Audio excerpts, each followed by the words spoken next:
So, so hopefully you guys have had a chance to look at the practice exam, yes? Or at least glance through it. So, here's our practice exam. It is, yep. So it's fairly straightforward. It's different than the practice exam I gave last year or last semester. So, but it shares a lot of the same questions. So again, I still have the list of hints for you guys to go on with. So let's go ahead and take a look. And again, on the actual exam, you will have 5 extra points. And today you'll have a 5-point buffer, so there'll be 105 points on the exam, right? So it's possible to score 1 of 5 out of 100 on the exam. Also to note is that today you'll have the chance to come over here, and let me actually turn off the camera for when you do that. Okay, you'll have the chance to come over here and type out an answer and receive an extra credit point for the method questions. Okay, so let's go ahead and start. So what are access modifiers and how do they work? What is an access modifier? Yes? It allows you to, an access modifier allows you to create something and then easily put it into another method. No, there's specific kind of words. Yes? So access modifier? Yes. They can either be private or public, and depending on it, if you make it public, it can be access outside of the class. Yes, and private means nobody else can see it. Yeah. There's actually so I haven't gone over this, so you have no way of knowing this, right? But there's technically 2 more access modifiers, one of which we'll learn. Okay. Do you know? I kind of went over this before, but no. Okay, so one access modifier is when so private obviously is one. I could do public here as well, meaning anybody could see it. Okay, not having an access modifier is considered having an access modifier, as unintuitive that sounds, and that means it's public to the package. Okay, meaning everybody in the same folder can see it, but nobody outside of the folder can see it. That just be the default. That's yes, default is what it's called. All right, and then there's one that's rarely used. I mean, generally, if it's going to be like that, it's probably going to be It's probably going to be if it's going to be that, it's probably going to be public anyway. So there's one other word that gets used a lot, and that's protected, and we'll learn about that later. But that means it's private to me and my kids, right? How do classes have kids? But that gets into basically the idea of inheritance, which was the next unit. All right, so that's what access modifiers. Access modifiers basically they are keywords thrown onto variables or methods to control access to to those things. So what is a return type, and how many different types are there? Okay. A return type allows you to return a specific instance in a method. A return type allows you to return a specific type. An instance refers to an object. An instance is an object. A return method, so a return type is basically it's what modifies a method and tells you what types what it can return. So what kind of return types are there? Yep. Yeah, the integers, strings, integer arrays, string arrays, doubles, double arrays. Is there a way you can easily summarize that? A specific kind of variable. I mean, yes. Yeah, so pretty much, yeah, there's object. You can return any type of object. You can decide to return nothing, which means it's void, right? And then you can also return a primitive, which Java is an object-oriented programming language, but primitives are, not objects, so technically we have to list them out too. But you can basically return any kind of, another way to put that is that you can return any type of type, or you can have void, which means you return nothing, right? Return null, that means you're returning essentially no value for an object. You can't return one for a primitive. So you can't return null for a primitive, right? You can't have public int method return, and then have it return null. You can't have it return -1 or 0 or not a number, but you can't have it return null. Null can only be used in place of an object, and that means there's no object there, if that makes sense. And void and public, and if you have a void method, if you want to return something, you don't actually return something for it. But if you want to use the return statement, you just use return essentially, and it will end the method. Okay. What's the difference between a static method and an instance method? Yes, you. Okay. Static methods, they're sort of like declarations. So if you type static, I guess you could use the method without declaring an object. Yes, I mean the vocabulary is so you can use the method without having to create an object. Okay, right? Just trying to be a bit more specific about the language, but I understand exactly what you're saying. You don't need an object to use the method, right? Because the static methods aren't tied to objects. Yes. An excellent question. An object is an instantiation of a class, is the kind of the formal definition. Okay, or an instance of a class. So the difference is, so there's this kind of idea, right, where basically, right, Plato had this kind of weird idea of like there being a Platonic ideal for everything. There exists this ideal chair, which is the chair for all chairs. It is the chairiest chair that ever chaired, right? It is the chair beyond all chairs and from which all other chairs are descended from, okay? That's not too, now that's a bit hard to understand, but for what I can say is that there's the idea of a triangle, right? Triangles have 3 sides, right, and 3 angles. There are many different triangles, but there's a concept of a triangle, a pure mathematical concept of a triangle that has these undeclared variables, a, b, and c, and undeclared angles, right? So it's just some kind of triangle. And every triangle we create is just a pale imitation of that pure triangle, okay? That pure triangle is a class, right? As soon as I draw a triangle on the board, right? As soon as I get away from the idea of a triangle, that class of a triangle, I've created a triangle object. This has a specific length of sides, but also, like technically with his theory is also impure because, of course, I can't draw straight, work to save my life. So I didn't really draw a triangle there, right? I drew some pale imitation of a triangle. The idea here is that you've got a class, right? You've got some ideal class which represents the ideal all triangles. It's the blueprint for building all triangles, okay?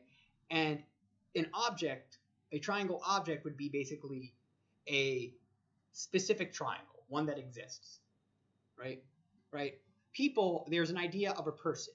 People have, an age, they have eye color, hair color, skin color, they speak a certain language, right? But these are just aspects that a person has. Once I say, I'm Andrew Rosen, I have this skin, this hair, these eyes, right? I speak these languages, right? These things are defined for me, right?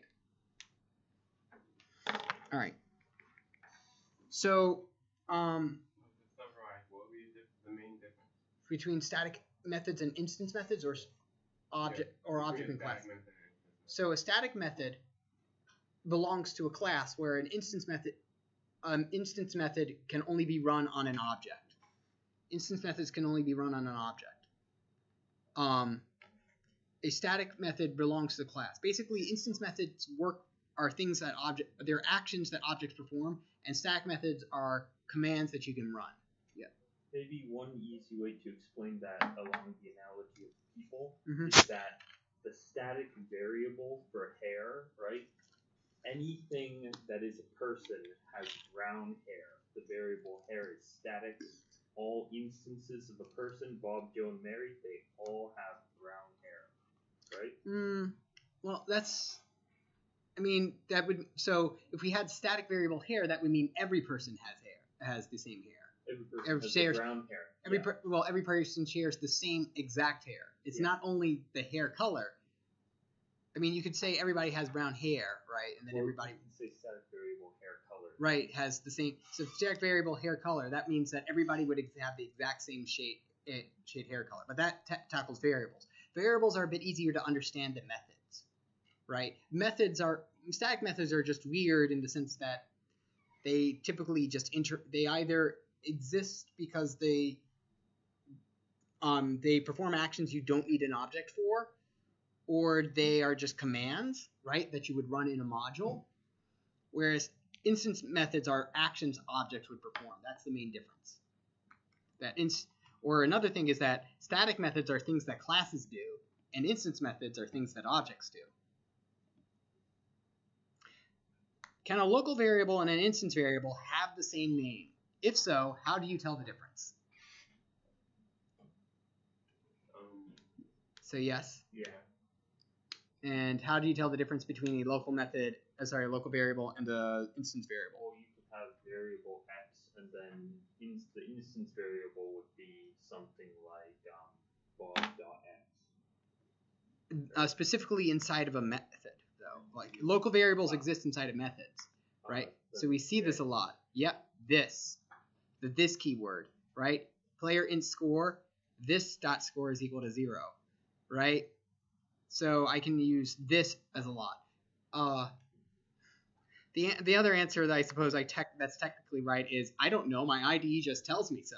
So, but that's not. Wait, that's technically correct. I might give that. If you drew an amusing emoji with that, I'd probably give you points just for making me laugh at that point. So, why does that method cause an error? So why does this method cause an error? This one's actually a bit tricky because I don't think I've shown you this error yet. Public static void increase budget in x, and it increases this dot budget plus equals x. So this is an error you don't even know to look for yet. But think about the logical inconsistency in it. So what kind of method is it? Public static. It's a static method. Oh, yeah, okay. So it's a static method. Got it. But we have a this dot budget. Now remember, static methods you don't need an object to exist, and they belong to the class. Let's see what happens if I try putting this inside of main. Let's create a let's create a variable here in main. Okay, let's call it int budget just for this, right? And then I'm going to remember, because main is a static method, this dot budget is equal to 7. So it's starting to scream at me. It says that this cannot be referenced in the static context, right? The idea here is where is the object that this belongs to, right? What is this object that you're referring to? What is this, right? This always, right, when we're inside of an instance method, we're talking about this circle, this player, this deck, this card, right? But when we're in a static method, we're referring to all decks and all cards or all runners, right? So what the heck? So which of those many thousands upon infinite objects are we referring to? There isn't one, right? So this and statics don't go together. You can't use this in a static method. All right, so this one, I'm going to warn you, there's like 3 of these on the actual exam. They are deliberately annoying, and they are all meant to teach you, to check a specific thing.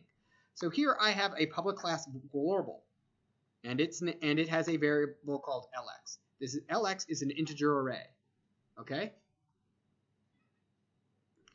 So it has a function called twiddle, which takes in an integer called xl, okay?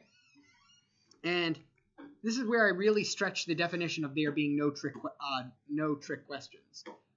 Sorry, I never said there's no trick questions, but I do say there are no error. Nothing that just compiles with an error. They all have an output unless I say what is the error. So global KL, we create an int 1, 2, 3, KL.lx is equal to A, twiddle 3, and then print out the output. So the output's going to be A, so it's important to see what happens to A. Okay, So this is getting complicated. That means I need to draw what the heck is going on, right? That's what needs to happen here. I need to draw whatever's going on. Okay, so let's see what variables we have here. We have LX and we have A. Okay. Oops. Okay, so we have a variable called A, and it has the memory locate. It's going to store in it what? It's not going to store an array. It's going to store the memory location of an array, right? We'll call this let's call this memory location ABC for short, right? You can make it up as you go along.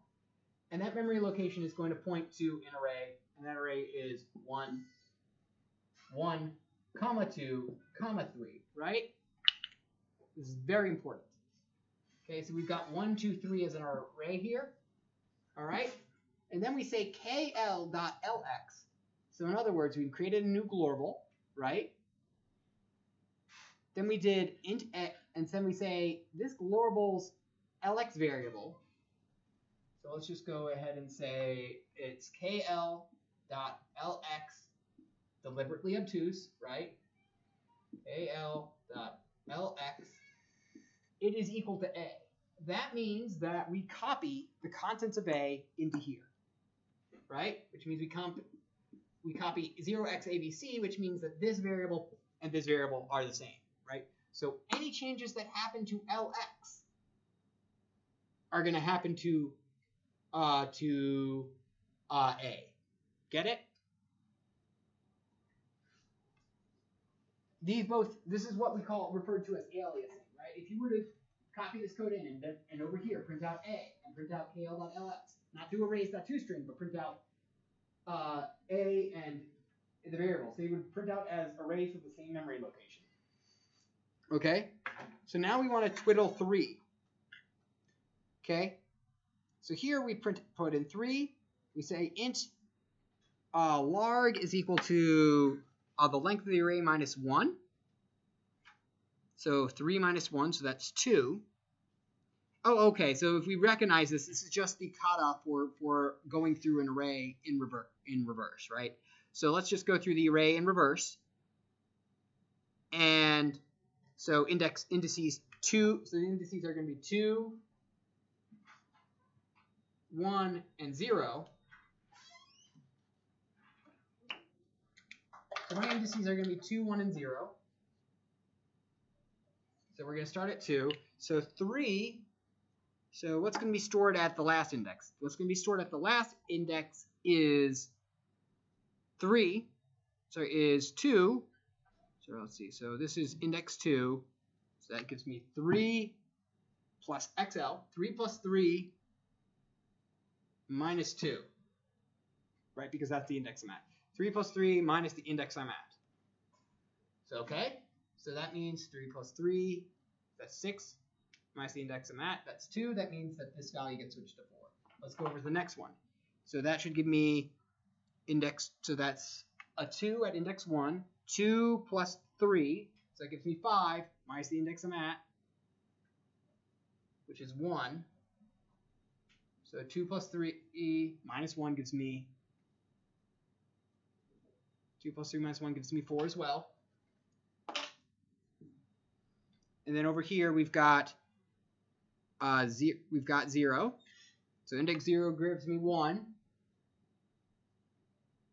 plus XL, which is 3.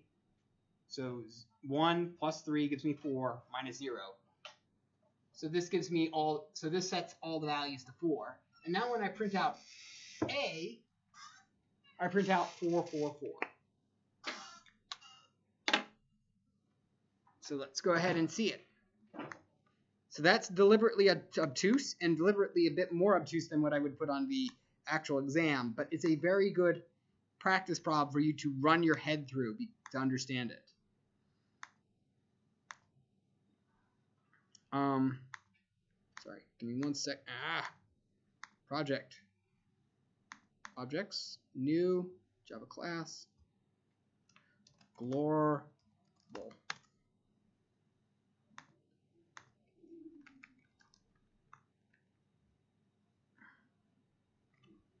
Okay, I'll enter. right? And if we print this out, we should get 4, 4, and 4. Yeah, I'm going to probably have trouble with that. So the reason for this one is because, so the important thing to realize, okay, so it's two tested, so it's the first thing you're testing here is saying, okay, A and KL.AX are the same variable, right? They are the same one. Then we throw it into Twiddle, right? So we pass in a 3 over here, okay? Wait, where are we passing this thing? Here. XL's value is going to be 3, okay? So working on XL, larg is LX.length minus 1, so then larg is greater than or equal to 0, larg minus minus. This is simply saying basically larg is being used instead of I because I'm a jerk, okay? And it's saying, okay, we're just going through, this is the form for going through an array in reverse, which you should be familiar with by now. This is how you go through an array in reverse. You start at the last index, you go down, and you go down to greater than or equal to 0, okay? Now this part is tricky, I will grant you. This is saying, take what's inside there. So for each of these, okay, so for each of these, what do we need to do? We need to do, sometimes it's easier to actually do this all at once. For each of these, 3, 2, and 1, this is going down in reverse. What are we doing? We are going through and we are saying, hey, for each of these, grab what's inside there. So 1, 2, and 3, or 3, 2, 1. Add 3 to each of these. Right? And then subtract whatever their index is. Minus 2, minus 1, minus 0. And then store that there as the new value. Right? 1 plus 3 is... So minus 1 is the index. Right, minus 0, minus 1, minus 2. Because everything has a different... It's minus its own index. So 3 plus 3 minus 2 gives us 4. 2 plus 3 minus 1 gives us 4. 1 plus 3 minus 0 gives us 4. Right? Once you realize that that's the formula for this, it becomes a lot easier. Right? That basically we're doing the same thing. And even though we're going in reverse, right, we're not going left or right. We're not grabbing values to left or right of us, which means we actually can go through in any order we want on this. So let's see. All right, so I haven't done this one in like literally a year. I've done these in, it's been a year since I've used these practice questions, so yay. So here's another one, private class Squark. Okay, this one is, I know this one is another deliberately obtuse one, but it's actually testing similar things. So Squarks have three instance. Let's look over this because I haven't looked over this in a while. Squarks have an x, y, a z instance variable. They have a constructor which takes in a y, a z, and an x. Right, so they take it them in the wrong order, which is always annoying, right? And then we have a warp that takes them in a different order. And it says x is equal to this dot x plus z. So suddenly we have to realize so we have to realize that the values are all different. Okay. So let's look at main. So the first thing we're going to do is that we're going to create a squark called law. Oops. We're going to create a squark called law. And it's going to have 3 values in it. An x, an x, and y, and z. Right? So let's create a squark. It's called law, and it has an x, has a y, and has a z. Right? Okay? And remember that these are this dot x, this dot y, and this dot z in these cases. So we pass in 1, 2, and 3. And here's the fun. So we pass in 1, 2, 3. So 1 is y, right? So the y. So fortunately here, the y does go to this dot y, the x does go to this dot x, and the z goes to this dot z. So 1 gets past the y, so that means we get 1 there.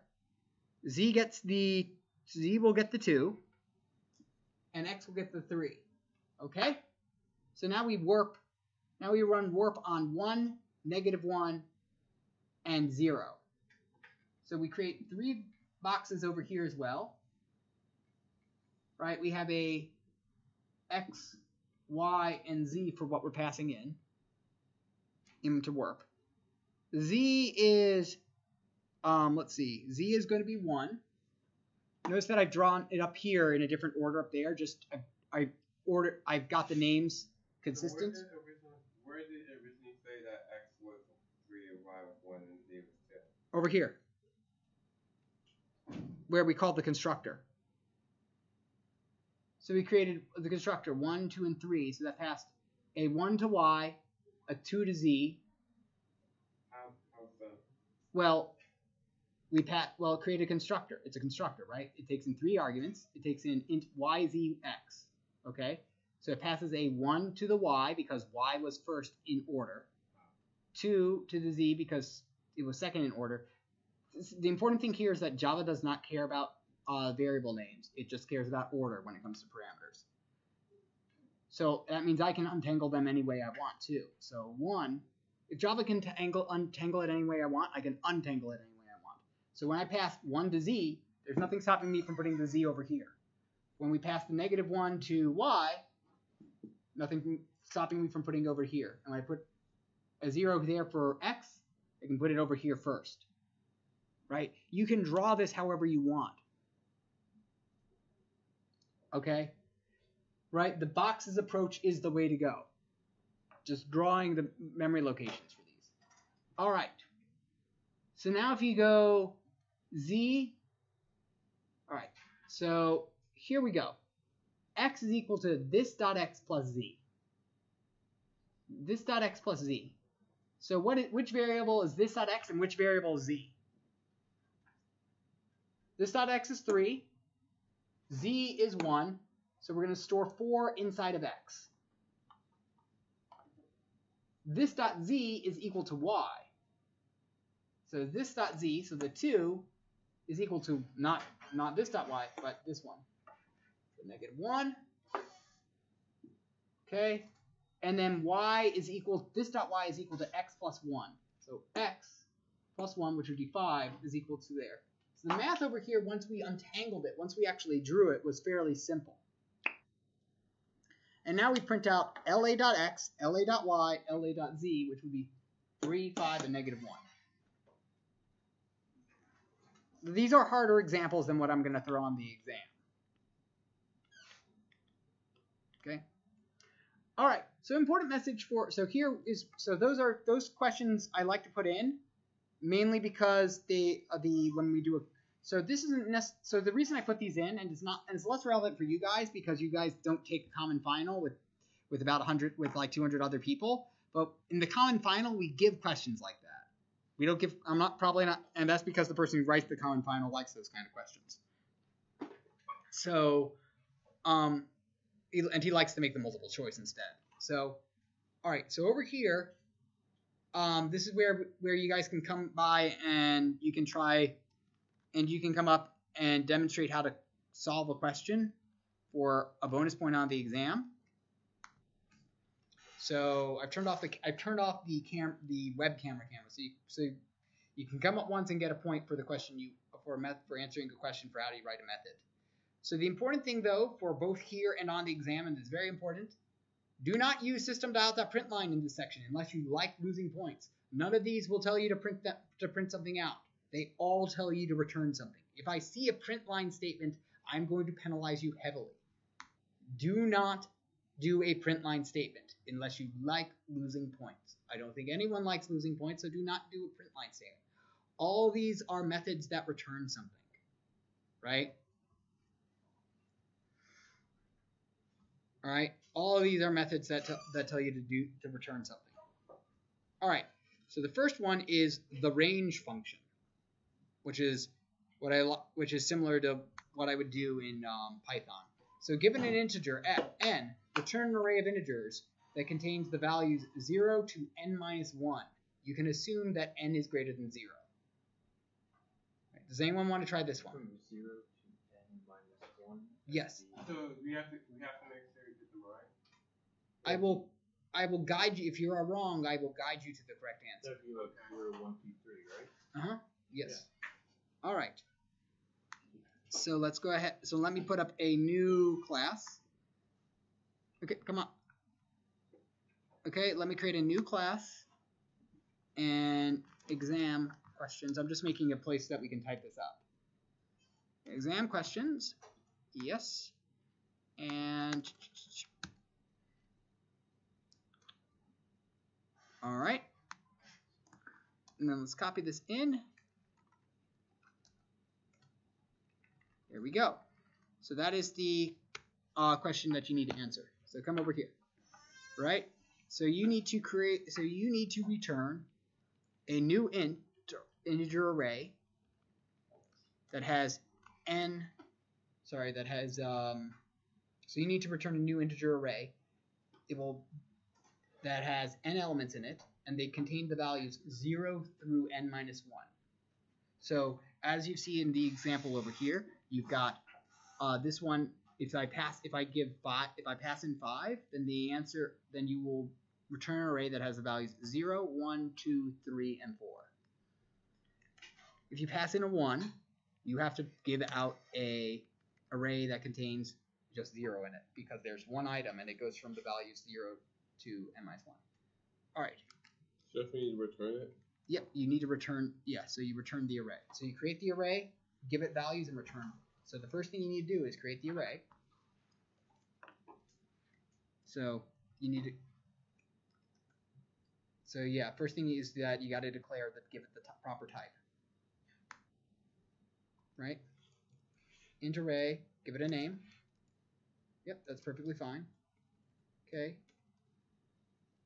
Okay, now you have to give it now you have to give it a now you have to create it. You actually have to create the array. Not 5. It's got to be n big. You have to create a new array with n spaces in it.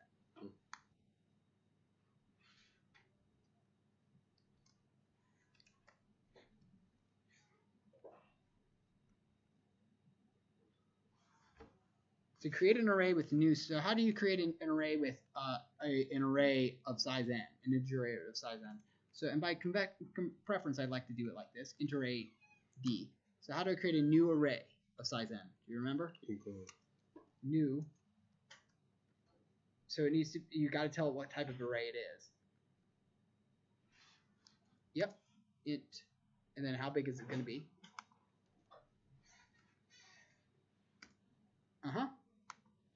All right. So next, you created one of size n. Now you have to give it the values 0. You have to give it 0 in index 0, 1 in index 1, 2 in index 2, 3 in index 3, 4 in index 4, so on and so forth until you put n minus 2 in index n minus 2 and n minus 1 in index n minus 1. Notice that the value you are storing in the the value you are storing is the same value as the index itself, right? So you're storing 0 in index 0, 1 in index 1. So you need a for loop to do this.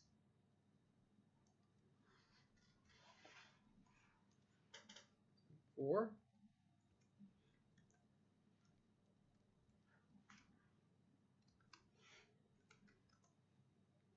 that's saying for creating an integer array, we need to what is the kata for going? What is the form for going through an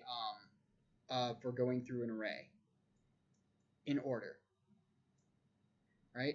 You start off at int I is equal to 0, right? You start off at ni is equal to 0, right?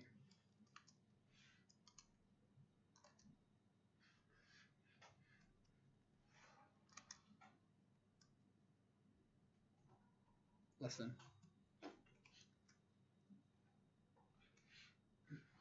And then the array, not 5, right? 5 is, you never want to use a literal there.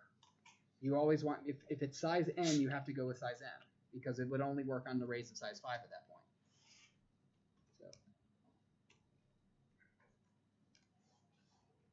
So that is saying subscript of n, but you don't want that. Yep, so I is less than n. Okay. Okay, now you want to put in an array. So now you need to put inside of D at index I, you want to put I. So you need to put 0 at index 0, you need to put 1 at index 1, you need to put 2 at index 2.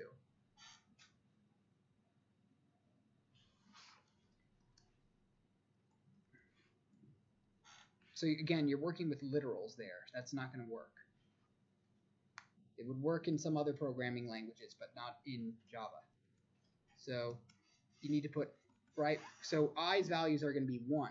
So i's values, what are they going to be? They're going to be 0, they're going to be 1, they're going to be 2, 3, 4, 5. We don't need to change i's value, but we do need to use it. There's going to be all i's value, right? So range 5 gives you the values 0, 1, 2, 3, 4. So there you don't want to call the method itself. That will mean that it goes on forever.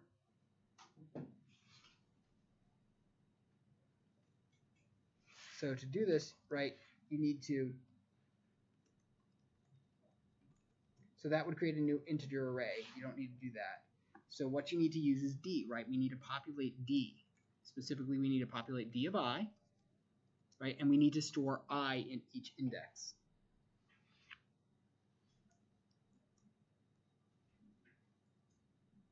That won't do that. That you need to store I at index I.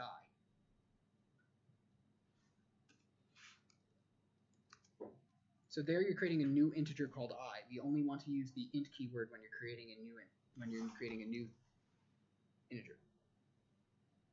Okay? So that will work. You just need a semicolon. Okay? But we do not need the parentheses there because we don't have an expression. So we are so this expression, right? This takes I, this stores it in you take I and you'll store it at index 0. So you'll take, when I is 0, you'll store 0 in index 0. When this is 1, you'll take 1 and store it in index 1. When I is 2, we'll store it in index 2.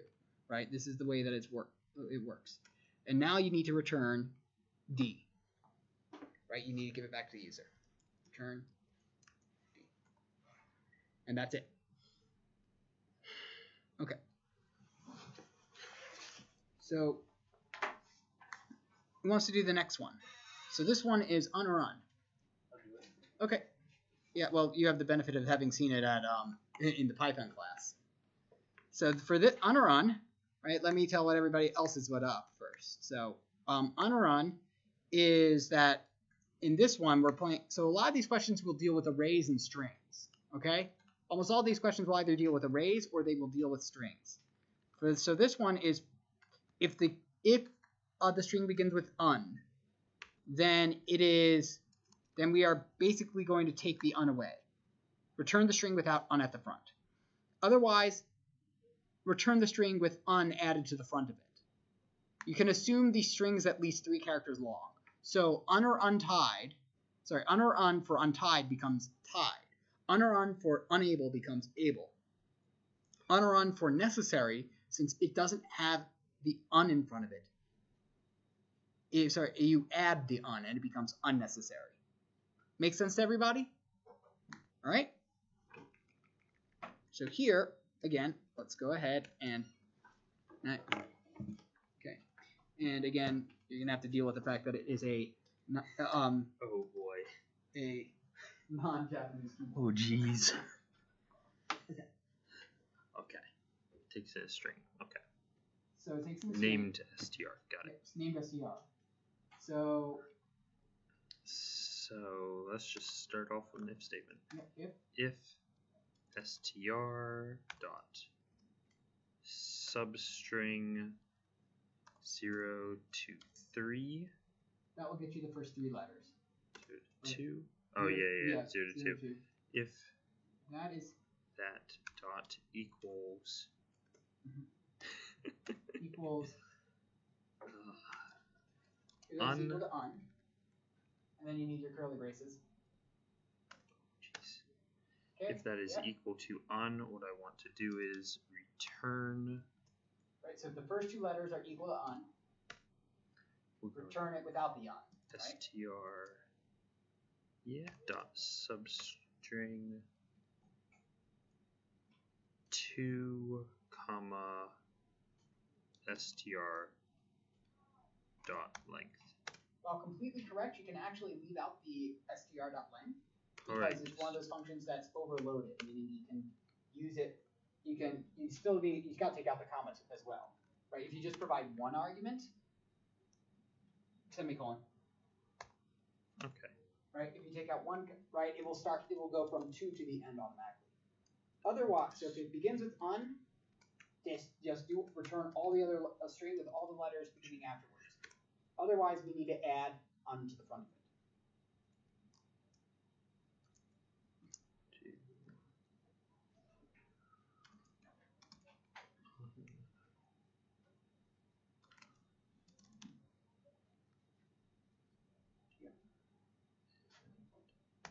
There. In Oh, completely jeez. different place on your keyboard, I know. So, all right. So again, you can have parentheses, by the way, around a return. And in fact, I think it had that on C's, but honestly, it don't need a parentheses. Yeah, I know it's I'm weird. looking for readability though, because it's like this is the section. Mm. I want you to turn that. It can be useful to do that, I admit. But all right. So next one has wildcat. So this one's a bit of a tricky one. Very easy to lose 2 points on this one by going out of bounds. So has wildcat. Given an input string, return true if the string contains cat in it. C-A-T. But the middle A can be any character. So has wildcat kitty. This does not have a C in it at all. So obviously it can't have a CA or a T. It can't have CAT in it, so it returns false. Tomcat. This one has, a cat in it. yep, that has cat in it. And then, so that we return true. Now, the Elite Speak catnip has cat in it, right? It has a C, and then an any character, and then a T. So it technically counts. It counts because it says it's any cat if it has cat in it, but the middle A can be any character. Okay? So,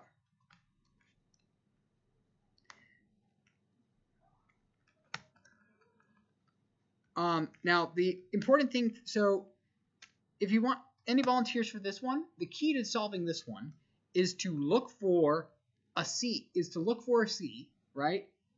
And then since the next character after that can be anything, you don't have to check it, right? So you want to look for a C and then say, oh, if I have a C, if I have a T 2 characters to the right of me, then that's a wildcat.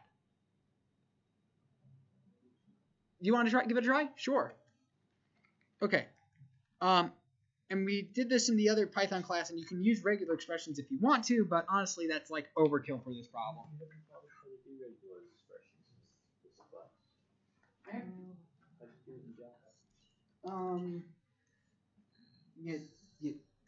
You look up how to do regular expressions in Java. So, okay. Can we answer questions with queries directed to Stack Exchange? I is equal to 0. I is less than. Mm-hmm. You're hitting. No, it's less than that key. Right. My keyboard's slightly different. And then it's I++. So less than L, I++. Mm-hmm. Okay. So, and now, basically, so remember, character, so you want to use character at here, right? So what you want to check is that is the current character I am at equal to a C? Character at I. Mm-hmm.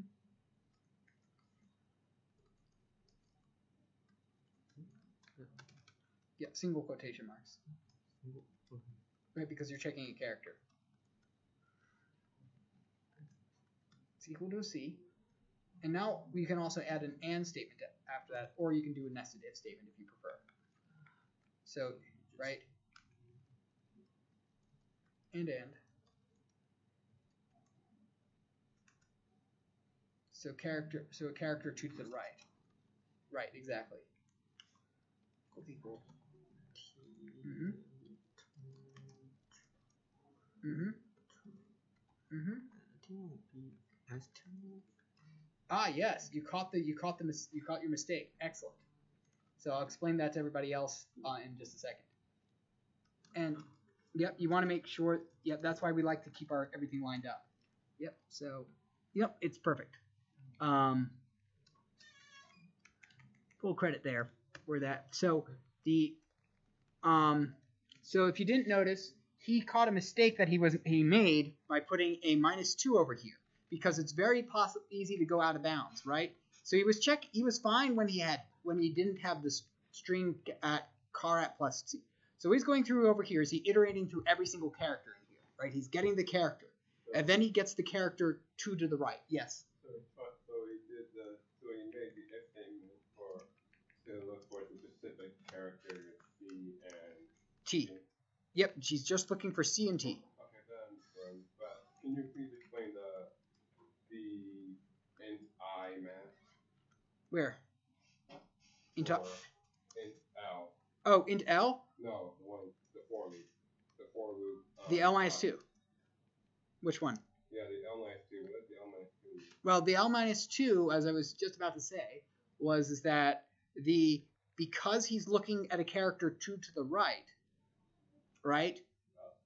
then that means he needs to. Normally, you would just put a less than string.length over here, and he put L for string.length.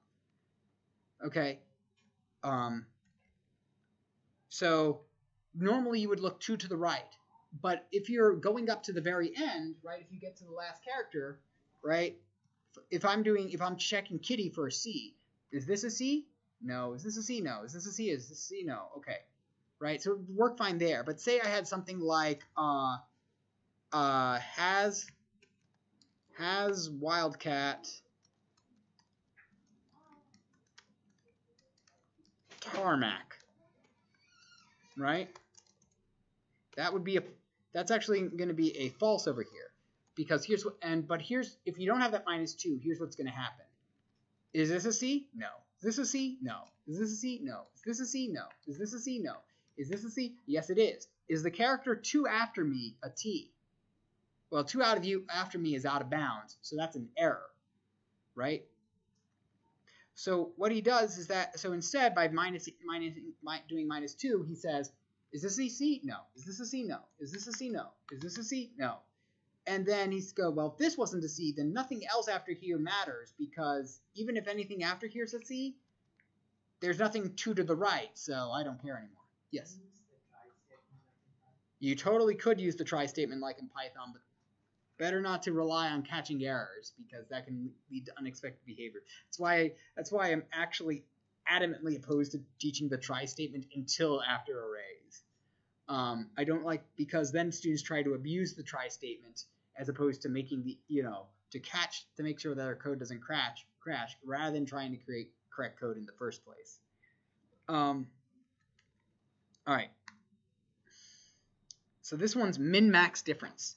So this one was one of those that we could do in one line in Python, because they have a function that tells you, hey, given an array or a list, give me the maximum value in it. But here, can we do it in one line in Java? Public int min-max difference. So let me go and explain what this is. Given an array, int array like this, there's an array of numbers. I want you to give me the difference between the minimum element and the maximum element, the difference between the biggest element and the smallest element. Right? In this array, 1, 2, 3, 4, 5, 5 minus 1 is equal to 4. In this array over here, 28 minus 15, 28 is not the smallest. What is the smallest? 31. 28 is not the biggest. 31 is the biggest. 31 minus 15, that gives us 16. Here, the smallest element is -100. The biggest element is 100. So 100 minus 100 is equal to 200.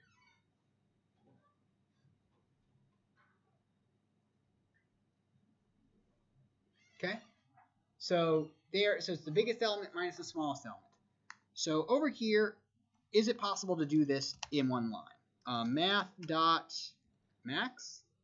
So unfortunately, math.max only gives you the biggest of two integers, unfortunately.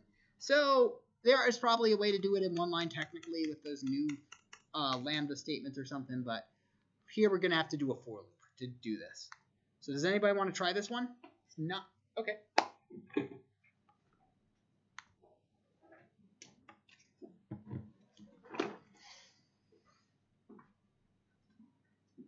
And you don't get the excuse that your keyboard's different. I know you have an American-style keyboard. Alright. So the first thing you want to do is you need to have a variable to hold the minimum element and a variable to hold the maximum element. So I just call them min and max. Yeah. And I would set them by default equal to the first item, right? Because you can just assume the first item is the smallest and it's also the biggest at the same time rather than 0. So I'd say array 0. Right? And min is equal to array 0. You can assume that it's the smallest or the biggest, and then you can change your assumption later if it needs to be changed.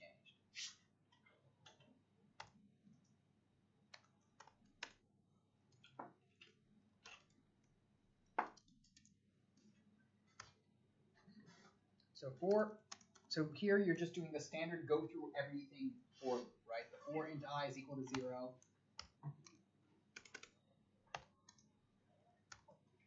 Right? I is less than r dot length. And remember, it's dot length with no parentheses. A dot length with parentheses on strings, and dot size if it's a list with parentheses on the side, because Java's easily understandable and accessible to beginners. Sorry, that always irks me that basically it's nothing you did. It always irks me that length and length parentheses and size parentheses are different in Java. It's understandable why they did it, but it's unnecessary. So now you've got your for loop. You're iterating through all the elements. If the current element is bigger than the biggest element, right? So if Ri, not 0, but the element I'm at, which is I, right? If I is greater than x, right? And remember, you're working you're working. Yeah. Well, no, you were fine. You were fine. You can. It's easier if you just put your parentheses around it rather than deleting your whole thing and rewriting it, right? Okay. Right. Right. So yeah, if it's greater than max, right? Because you were working in Python earlier today. Max is greater than. So max is equal to array I, right? And then you just do the same thing but for the min element.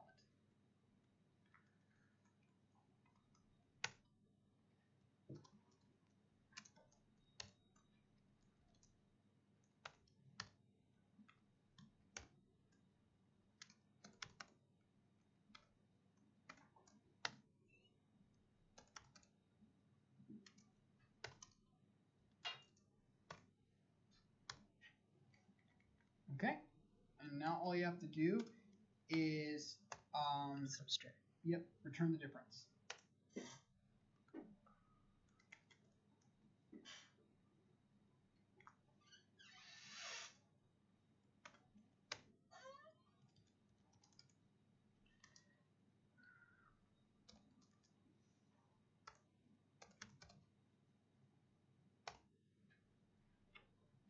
Okay. Yeah, that works. All right. This one's This one's just a good way to test. Do you know how to search for the minimum and the max of a fairly, straightforward manner? This one, swap n. Given an array of integers, modify that array of integers such that the first and the last elements are swapped. You can assume we'll have two or more elements. No, I didn't. Well, I got my PhD in computer science, not English. So you may assume you will have two or more elements in the array, right? So this is just assuming you don't have to check. Okay, this is basically the first. There will be elements to swap. So notice how this works. 1 and 5 becomes, so 1, 2, 3, 4, 5 becomes 5, 2, 3, 4, 1. 15, 31, 21, blah, blah, blah become 28 becomes 28, 31, 21, 17, 15, right? The 15 and the 28 swap. And here the -1 and the 100 swap. Okay? So this is just simply a swap statement. What you have to do for this one, if you're thinking about it, is that you have to find the first element. Okay, that's not too hard. Find the last element and just do the whole swap operation, which is that I create another element and copy it over, either item. Anyone want to give this one a try?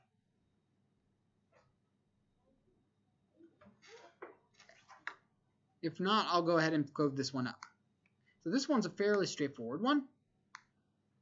And it relies a lot off the shortcuts that we care about for arrays, right? To get the last element of an array. Sorry, to get the first element of the array, we just I'm going to save that. We get the we just get the item at index 0, right?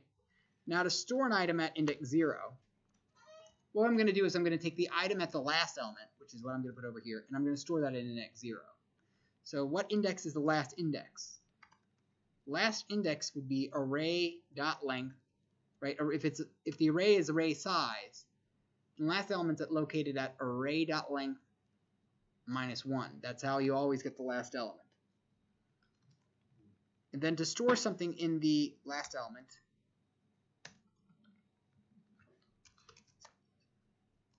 I don't know why I have a return statement, a return type in here. I shouldn't. Let's go ahead and fix that for the next time I do this. Okay. Super tiny editor. Okay. So that should be a void. So this swap the ends of the array. That's all you need to do for this one. Okay. Next one is last 3 characters. Okay. This one's very similar. Write a method called last 3 characters, which accepts a string and returns the last 3 characters of a string. If there are 3 characters or less, just return the string. So hello becomes low, or yo rather. Okay. A becomes A because it has less than 3 characters, right? And I've got a bad feeling about this becomes his. Anyone want to try to tackle this one? It's another one with substrings. You already got your point, so you don't need to go again. It's sort of towards the people who haven't gone yet. Can you use this grab reference? You cannot, unfortunately. You can do that in Python, but not in Java. But you use the substring operation, so it ends up being the same thing. Substring operation ends up being very similar, just not as powerful. I've got a bad feeling about this. Public string, last string. So here's how we do this one. String. So here, first off, if we have less than 3 characters, it said just to return the string. So if s is .length is less than 3, return s. Now what's the next thing we can do? If we don't do that, then we need to return the last 3 characters, which is a substring operation. Return s dot substring. So we only need 1 index because we just need to go from the last character, right, to the last from the last character minus what is the interesting question, right? 3 back from the last character. So where's the last character located, right? Where's the last element of an array located? It's located at array.length -1. So the last character of a string is located at string.length -1. So this would be s.length -1 for the last character. Last 2 characters would be this one, and the last 3 characters would be -3.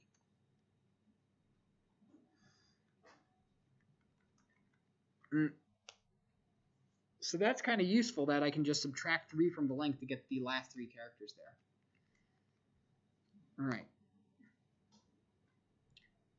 So here are two questions on two-dimensional arrays, because they will be two-dimensional array questions, but they're not going to be hard. They're just going to be the same kind of thing. They're not going to be anything unique. They're just single-dimensional array questions that have 2D array questions in them. In other words, like this one's fairly easy. Write a method called sum2d, which takes a two-dimensional array of integers and returns the sum of all the integers in the integer array. Right? So I'm not asking you to make a new 2D array. I'm asking you to just take in a 2D array and work with it. Now for this one's not so bad as well. We have to just go through all the items in it, right? So for int row is equal to 0, right? Let's actually go with the same one. What? Yes, this is the same one. Yes, the 2D array. What? I thought the last three characters. No. Yeah, it. Okay, so The last three characters one time. okay, so row num is equal to 0. A dot length. So here we want to go through all the rows. So there's a lot of easy ways to do this. We don't actually care about the indices. We can use the for each loop here. So I'll go through a bunch of different ways you can do this. So for row num is equal to 0 is equal to 0. Row number is less than a dot length. Row num plus plus. And so we can get then we can go for column number is equal to 0. Column num is less than the length of that row. So not a 0 dot length, but a row num dot length, right? Because the length of that row, right? However many m's are in that row. And then this is, since it's a running sum, we'll need a int sum is equal to 0, right? This is a running sum, so we need a sum. Should have done that first, but sum plus equals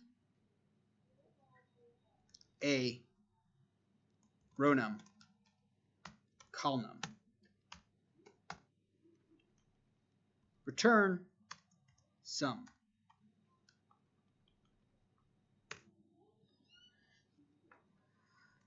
Okay, other ways to do this, we can use the for each loop instead. Which actually, again, when you can ignore what index you're at, the for each loop is actually pretty nice. So for instance, we can do like this. For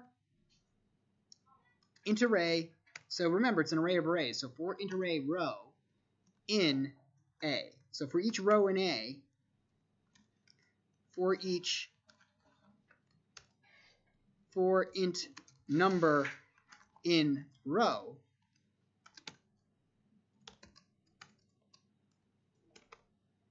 and that's a lot cleaner.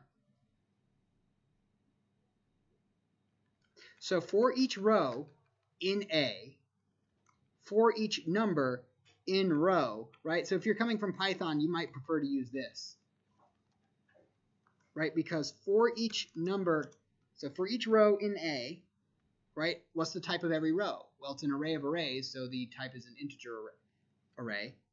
And then for inside each row, which is an array of integer, all the individual elements of that are ints. So each row is an integer array, so the elements in there are just integers. So we iterate through that. So that ends up being another way, a bit cleaner. It's still the same number of lines, actually. So now this one over here, write a method called bigger2d, which accepts two integer arrays and returns the bigger one. It's bigger, one is bigger than another if the sum of all the integers in it are bigger than the sum of all the other ones in this. Well, it just turns out that I just wrote a method called sum2d. So there's no reason I can't call that. You can always call on something else that you write on an exam.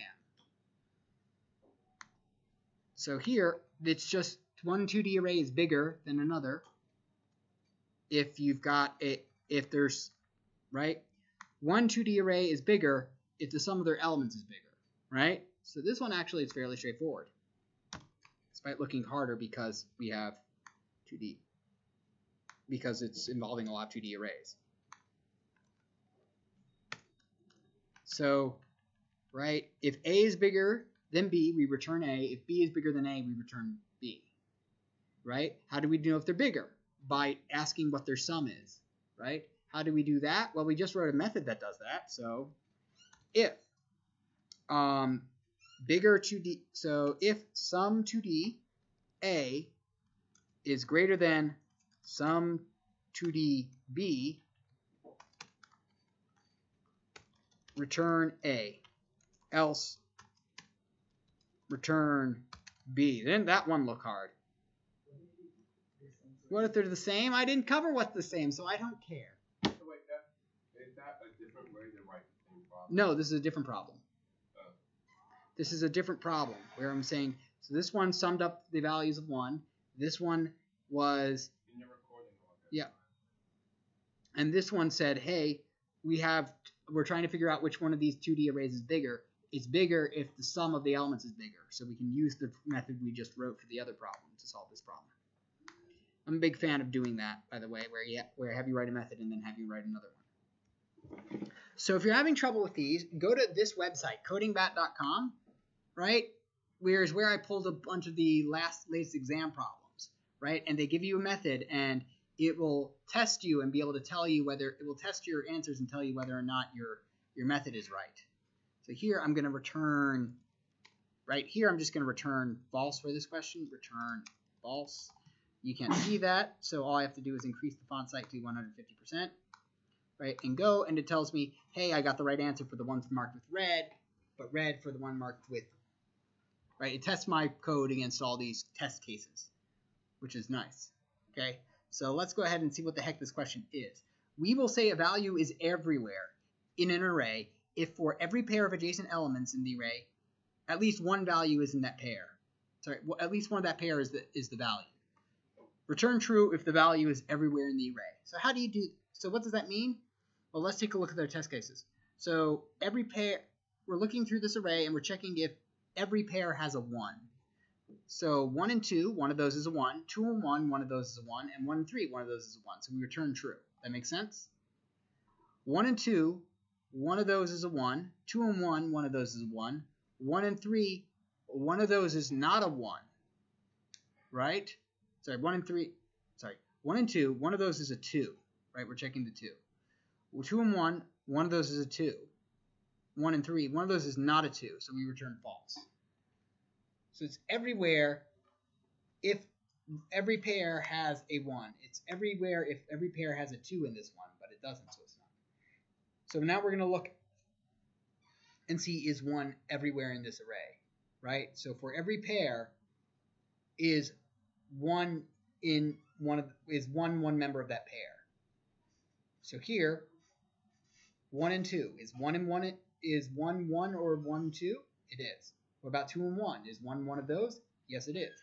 What about 1 and 3? Is 1 one of those? Yes, it is. What about 3 and 4? Is 1 one of those? No, it is not, so we return false. So as soon as we find a pair that doesn't have the value in it, we return false. Otherwise, we should return true.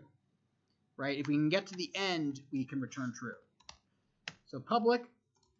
So this is kind of what I call a gauntlet style problem, where basically we run a test case through the entire array, and as soon as we find a single thing that we don't like, we return false. Otherwise, we return true. Right? So public Boolean everywhere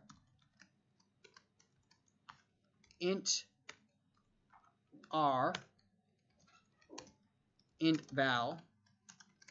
Okay, so if we can make it through, if we can find everything if the value is everywhere, we'll return true. So for int I is equal to 0, I is less than. So here we don't, since we're checking 1 to the right, we're always going to check a value 1 to the right. We need to stop early, right? Because otherwise we'll go out of bounds. So rather than going up to r.length, we'll stop 1 short of that and go r.length minus 1 so we don't go out of bounds, right? Because we're going to be checking 1 to the right. When we're checking pairs, right, I'm checking 1 and 2, 2 and 1, 1 and 3. I can't check 3 and something else if I let I be 3. Right? So here, let me go ahead and get this make this a bit simpler to read for me. Int left is equal to the item on the left, that's the left side of the pair, which is the item I'm currently at. And we'll say int right is the item to the right of that, which will be r I plus 1. Remember, I plus 1 if you want to go to the right, if you want to get the element to the right, I minus 1 if you want to get the element to the left. So now, now we need to make sure that if one of those elements we need to make sure one of those elements is the value. If both of those elements aren't the value, then we return false. So let's just go ahead and write our condition and then we'll refine it. Left equals, so if left is, if the left side is equal to the value and the right side equal to the value,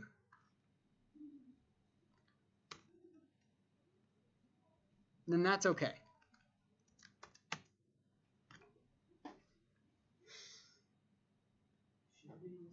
Sorry. Then that's what we, sorry. Or we got distracted for a second. Or so then that's okay. But here what we're checking to make sure is that if it's not true. So how do I make that? So if this is not true, I'll want to return false. How do I make sure that if it's not true? Well, I'll put these in parentheses, right? So if this is not true, right? So if the left side is equal to the value or the right side is the value, that's great. But if neither left or the right is equal to the value, then then neither of those are the values. So I gotta return false, right? Another way of looking at this is by, right? What we're looking for is to prove that it's false. So one thing I can do is that you don't, because you haven't taken math concepts yet, you can use something called De Morgan's law to redistribute this not and make it a valid statement. So if the value on the left isn't the value and the value on the right isn't the value, if neither of those are the value, if they're both not the value, then the value isn't everywhere, so we're going to return false. So watch what happens when so let's go ahead and throw this into the checker.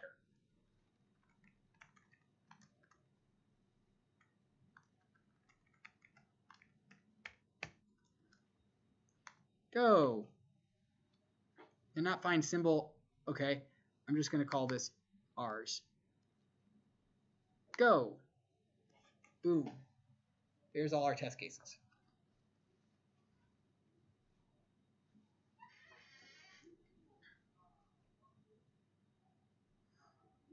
So now, so now we have a couple other questions. I'm going to skip this one. You can check it yourself because I want to make sure you guys have time to work on your homework. But I want to go over this one where we have to write a class. So speaking of triangles, you're going to get a question like this. I'm going to give you a basic shape. And it's worth a fairly decent amount of points to do this. But it's not going to be particularly hard. Okay? So but I gave you some practice questions to do. So let's create a class triangle, instances of which will represent triangles of various sides. A triangle can be defined by the length of its 3 sides. So the first thing I tell you to do is to create the triangle class and declare 3 instance variables A, B, and C to represent the triangle's 3 sides. Okay. So let's go ahead, and I don't say whether they're ints or doubles, so that means I really don't care. So let's go ahead and say int Java class triangle. Right, so 3 points to be able to say public class triangle, and then to say that it has, what was it? Create a triangle class.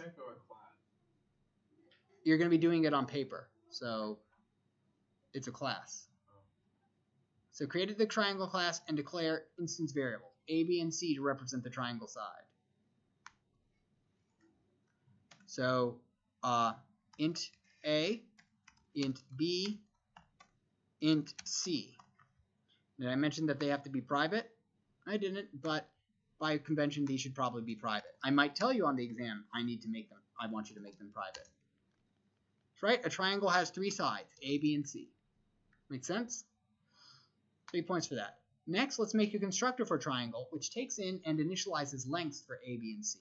So this is why I told you that even though you do have a constructor, don't necessarily, a auto generator, you might not want to use it. Public triangle. So to create a constructor, what I do is I go public, and then the name of the class, and then it says it takes in 3 lengths. It takes in and initializes lengths for A, B, and C. So we'll take in an int A, an int B, an int C, and what it will do is say this dot A is equal to A, this dot B is equal to B, this dot C is equal to C. Okay, that's another 3 points. So let's see. Write a method that returns the perimeter of the triangle object, which is the sum of the sides, 3 sides, A, B, and C. Hint, this won't take in any parameters. So we need to create a perimeter method, right? And the perimeter is just the sum of the 3 sides. Where do I get the 3 sides from? Well, I have them, right? They're A, B, and C. Public int perimeter return A plus B plus C. This is just like the rectangle one we've done in class, right? And the circle one we've done in class. Okay? And finally, let's do, I give you one last one where I give you an equation. So write a method that returns the area of a triangle object. Now, typically the area of a triangle, right, that's 1/2 base times height, right? But we don't have a base and we don't have a height. So how do you do it? Well, there's Heron's formula. The area T of a triangle is equal to the square root of S times S minus A times S minus B times S minus C, where S is half the perimeter. Okay. So we have the perimeter, we have A, B, and C, so that's everything we need to do this one. Public area, double, because we're doing square roots, area is equal to, so let's first create a double S is equal to half the perimeter. So that would be perimeter divided by 2.0, right?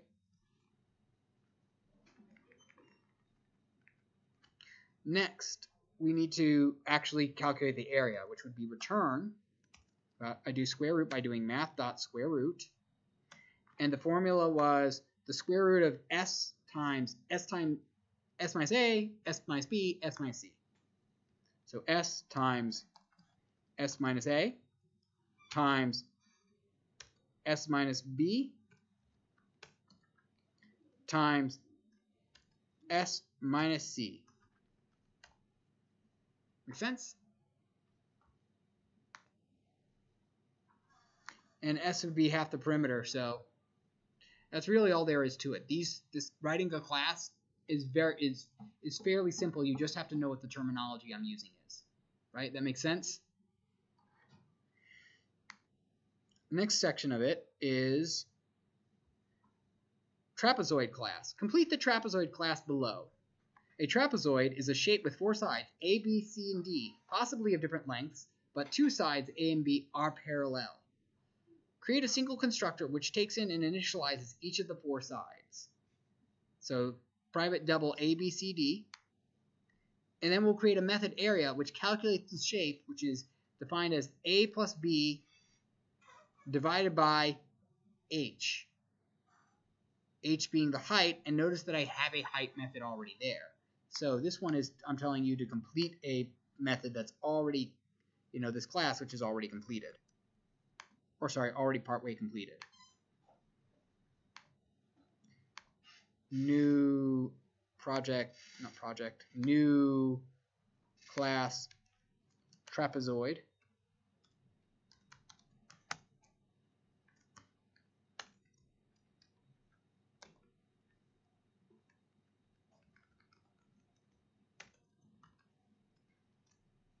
So let's go ahead and do public.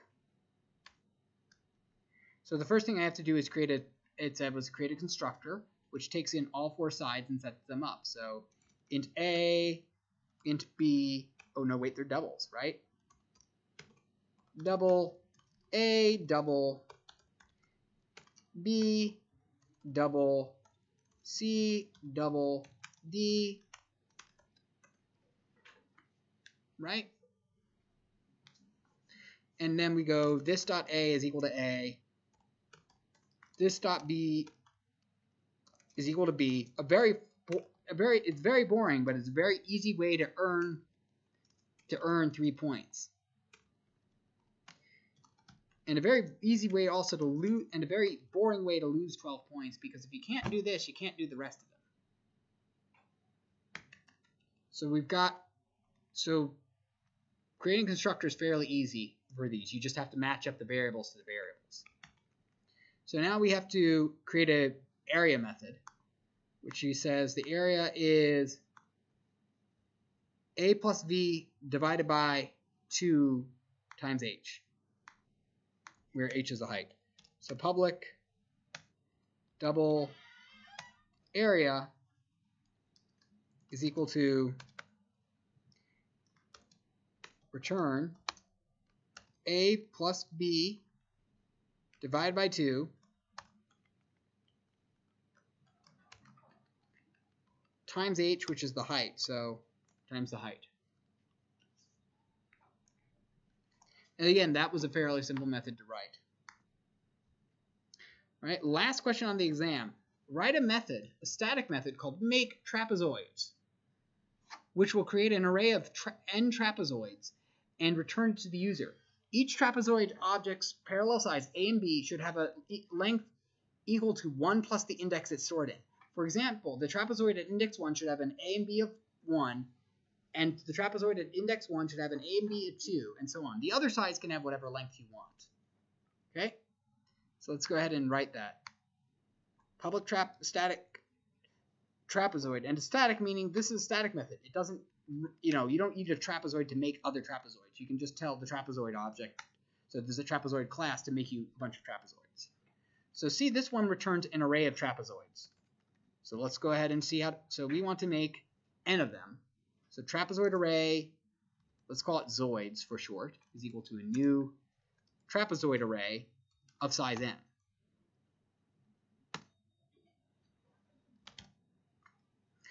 For int I is equal to 0, I is less than n, right? Because there's n items in there, so this will be the indices 0 to n minus 1.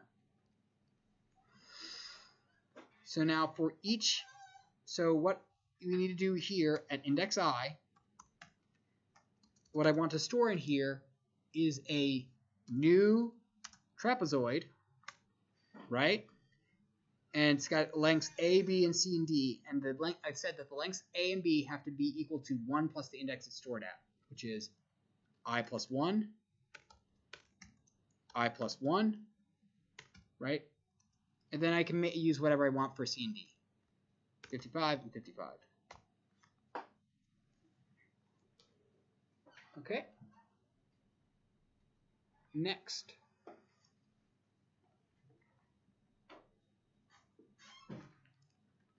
And that creates the array of trapezoids fairly easily, and then we would just return zoids. Yes? What?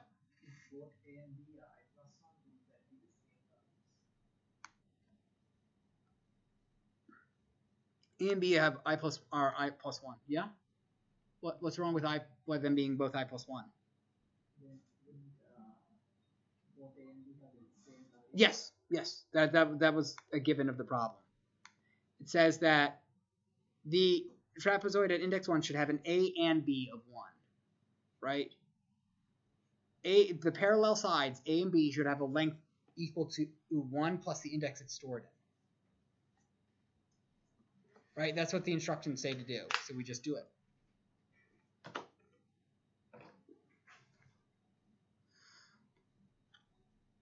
All right.